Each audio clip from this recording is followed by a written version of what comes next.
Sa sednice Pirotskog socijalno-ekonomskog saveta inicijativa usmerena na paušalno oporezivanje preduzetnika. Inicijativu da se poveća paušalni porez za preduzetnike koji je već od 2013. godine na istom nivou, što može da bude dodatno olakšanje privrednicima.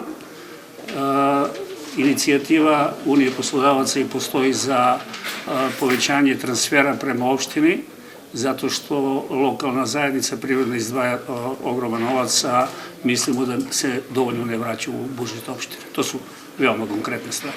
I kada kažete paušalno oporezivanje, šta to zapravo znači ovako? Pa sada ko je paušalni preduzetnik, on mesečno plaća određenu svotu za svoje poreze do visine prometa od 6 miliona dinara.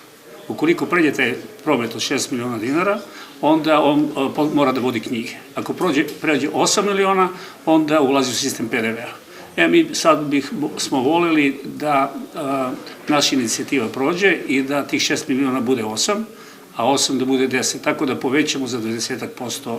Inicijativa sa saveta i za ukidanje penala za prevremenu penziju. Na dnevnom redu i stanje privrede u okrugu. Svaki put radimo analize, primećuje se i dalji pad. Evo, na osnovu proseka plate koja se dešava u Pirotskom okrugu, manji su nam proseci u odnosu na Niš i normalno na Republiku, a pre samo 5 godina smo bili veći. Govorilo se i o lokalnom tržištu rada i standardizovanom setu usluga namenjenom sektoru malih i srednjih preduzeća i kroz prizmu programa Nacionalne službe za zapošljavanje i Regionalne razvojne agencije Jug. Ovo je bila prva ovogodišnja sednica Gradskog socijalno-ekonomskog saveta.